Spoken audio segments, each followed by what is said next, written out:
Welcome to NullPlayer Paradox. I am Castigator and today we are discussing a gaming feature that developers seem to adore but I find about as useless as a screen door on a submarine. It is a beautiful day to talk about the visual equivalent of rubbing Vaseline on your eyeballs and then wondering why your life looks like a watercolor painting left out in the rain.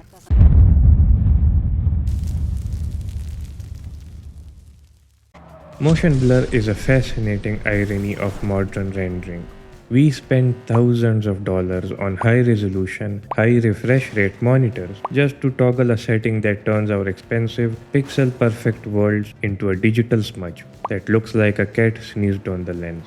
While I find it nauseating, the industry views motion blur as a necessary bridge between digital coldness and cinematic realism.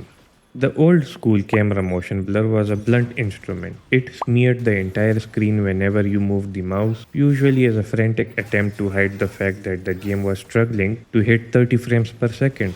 It did not just hide the frame rate either, it hid your dignity and the location of the nearest loot box. In the modern era, we use per object motion blur by utilizing a velocity buffer, which is a specialized texture that stores the speed and direction of every individual pixel.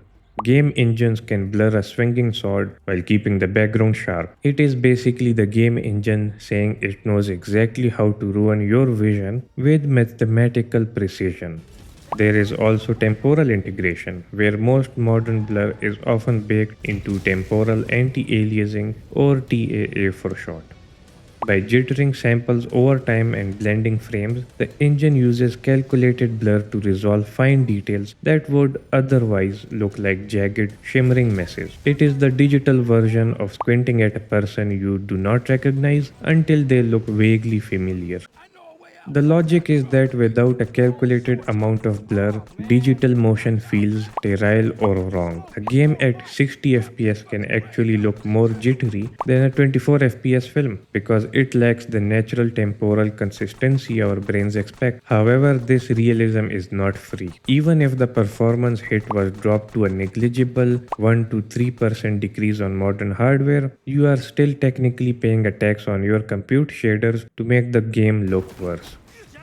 My biggest gripe is a radical concept. I actually want to see the game. Developers spend years crafting high fidelity textures and assets only to provide a grease button that hides their hard work. I would prefer to see the monster that is about to kill me rather than a brown smudge that makes my eyes go crazy. Beyond the aesthetics, there is a physical toll. For many of us, motion blur is a shortcut to motion sickness. When the brain detects movement but the eyes see a soup of pixels, the body rebels and decides the only logical solution is for you to throw up your lunch.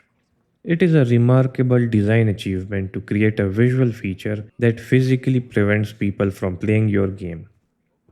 Ultimately, modern motion blur is not just about hiding bad graphics, it is an attempt to simulate the physics of light and the limitations of human biology. But for those of us who value clarity over cinematic smears, it remains a digital veil of confusion. If you enjoyed this monotone deep dive into the things that do not actually matter in the grand scheme of gaming, consider subscribing and turning on notifications.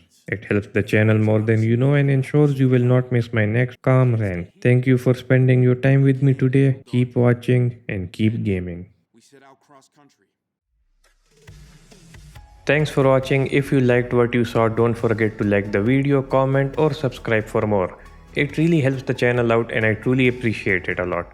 Take care, keep watching and keep gaming.